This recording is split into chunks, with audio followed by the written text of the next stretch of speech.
Hello everyone, कैसे हैं आप सब लोग। उम्मीद करती हूँ आप सब बहुत अच्छे होंगे। दोस्तों, घर और किचन से जुड़े कुछ ऐसे टिप्स एंड हैक्स होते हैं जिनको अगर हम इस्तेमाल करते हैं तो हमारे मुश्किल काम तो आसान होते ही हैं, साथ ही साथ हमारे टाइम की भी बचत होती है और पैसों की भी बचत होती है। तो ऐसी कुछ यूज़फुल टिप्स एंड ट्रिक्स लेकर आई हूँ जो आपके बेहद काम आएंगे।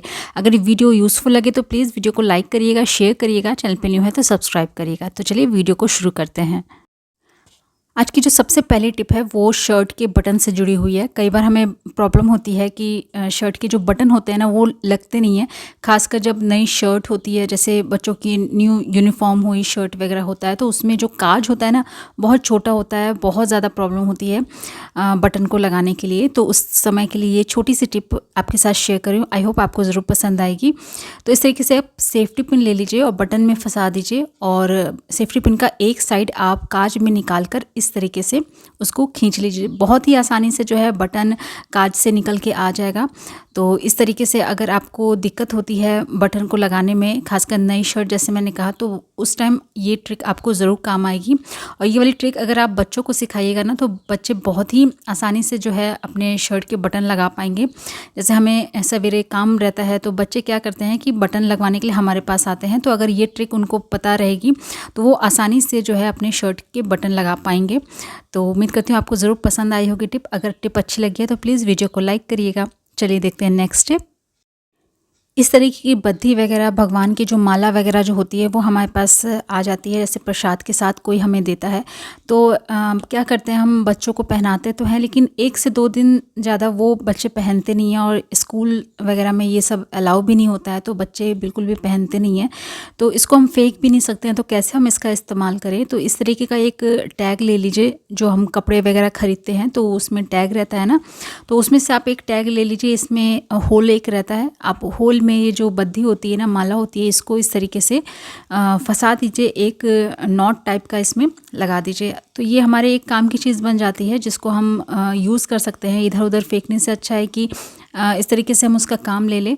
तो इसको हम यूज़ कर सकते हैं। जैसे बच्चे होते हैं ना कि स्टोरी बुक पढ़ते हैं या फिर कोई सी भी स्कूल की बुक हो गई वो पढ़ते हैं, तो जैसे स्टोरी बुक होता है तो हम किसी पेज पर उसको बंद करते हैं, तो इसको इस तरीके से हम as a bookmark use कर सकते हैं। तो इस जो माला जो होती है उसको फेंकने से अच्छा इस तरीके से अगर हम इस्तेमाल कर लेते हैं तो हमारा जो ये माला है वो भी यूज़ में आ जाता है, साथ के साथ हमारी जो एक काम की चीज़ भी बन जाती है। और फिर जैसे नेक्स्ट डे होता है कि हम कोई और पेज पढ़ रहे हैं तो फिर वहाँ पर हम इसको लगा कर रख सकते हैं। तो इस तरीके से इन माले का आप यूज़ करके देखिएगा। उम्मीद करती हूँ आपको ये वाला आइडिया भी ज़रूर पसंद आया होगा। चलिए देख लेते हैं नेक्स्ट टिप।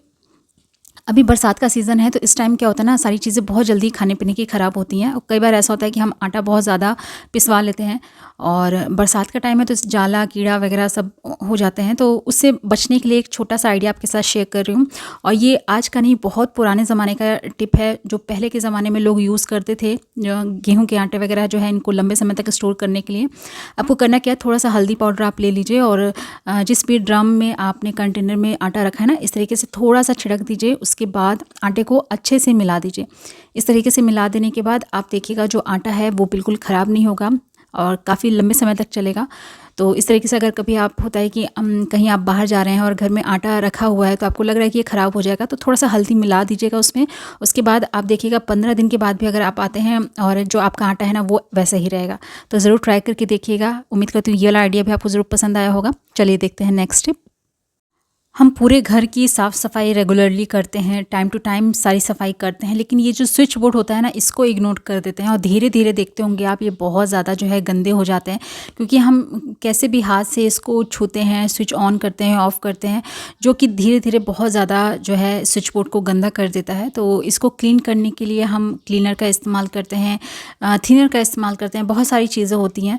तो साथ के साथ एक और ये जो नारियल तेल होता है ना इसका भी आप इस्तेमाल करके देखिएगा। इससे भी जो है ये जो स्विच बोर्ड है बहुत ही अच्छे से साफ़ हो जाता है। तो आपको क्या करना है, आप कॉटन ले ले या फिर टिश्यू पेपर इस तरीके से ले लीजिए और कुछ स्पून जो है नारियल तेल के रख कर और इस तरीके से रब करिए। आपको कुछ अलग से लेने की ज़रूरत नहीं है, बस आप ये जो टिश्यू पेपर है और नारियल का तेल है इसी से अगर आप साफ़ करते हैं, आप देखिएगा आपका स्विच बोर्ड जो है बहुत ही अच्छे से साफ़ हो जाता है, क्लीन हो जाता है।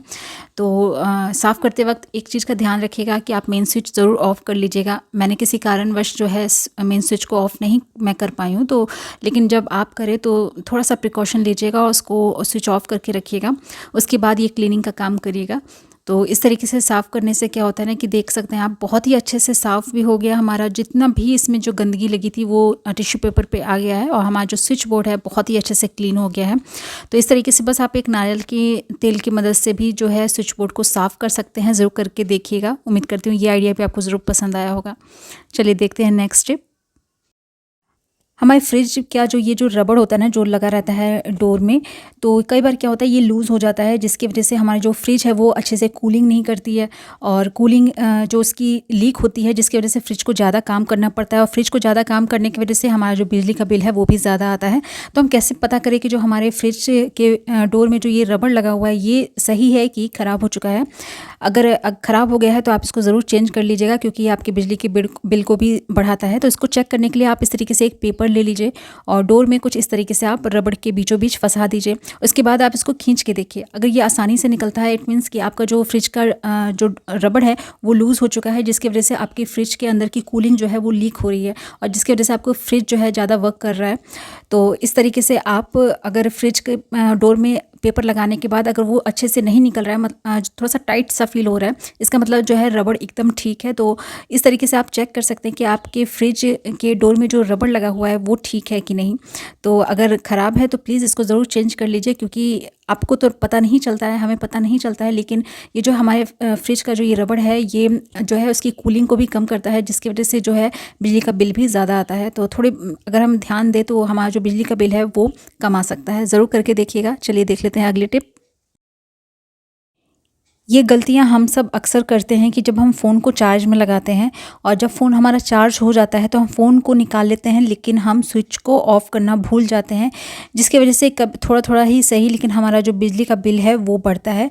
तो इस चीज़ का बहुत ज़्यादा ध्यान रखना होता है कि हाँ, जब हम फ़ोन को चार्ज से निकाल ले तो हम स्विच को ज़रूर ऑफ़ कर ले। साथ के साथ जब हम फ़ोन को मतलब चार्ज के निकाल लेते हैं तो उसका केबल जो है हम नीचे ही ऐसे ही छोड़ देते हैं। और जिनके घर में अगर छोटे बच्चे हैं तो उनके लिए तो बहुत ही डेंजरस वाला ये बात हो जाता है। तो आप क्या करें, जब भी आप फ़ोन को चार्ज कर ले तो उसका जो केबल है आप उसी में ऐसे ही लटके ना रहने दें। उसके लिए आप क्या करिए, इस तरीके से राउंड राउंड आप फोल्ड करने के बाद एक क्लॉथ पिन ले लीजिए और क्लॉथ पिन से इस तरीके से केबल को आप ऊपर की तरफ लॉक कर दीजिए। तो इससे क्या होता है ना कि अगर घर में छोटे बच्चे हैं तो वो केबल को बिल्कुल भी टच नहीं करेंगे और जो है काफ़ी जो हमारे लिए सेफ़ हो जाता है। तो ये छोटी छोटी चीज़ें होती हैं जिनका अगर हम ध्यान देते हैं तो हमारा जो है डेली लाइफ काफ़ी ज़्यादा आसान भी हो जाती है और मुश्किल काम आसान भी होते हैं। तो दोस्तों ये था आज का वीडियो। उम्मीद करती हूँ आज के सारे टिप्स एंड ट्रिक्स आपको ज़रूर पसंद आए होंगे। अगर वीडियो अच्छा लगा है तो इसे लाइक करिए, शेयर करिए। चैनल पे अगर आप पहली बार विजिट किए हैं तो प्लीज़ इसे सब्सक्राइब भी ज़रूर करिएगा और कमेंट बॉक्स में ज़रूर बताइएगा आपको इनमें से कौन सी टिप सबसे ज़्यादा यूज़फुल लगी है और आप मेरा वीडियो कहाँ से देख रहे हैं, ताकि मैं जान सकूँ मेरा वीडियो कहाँ तक देखा जा रहा है। कल फिर मिलती हूँ ऐसी एक नए वीडियो के साथ, कुछ नए टिप्स एंड ट्रिक के साथ। तब तक के लिए अपना खूब सारा ख्याल रखिएगा और जुड़े रहिएगा मेरे चैनल से। Good bye.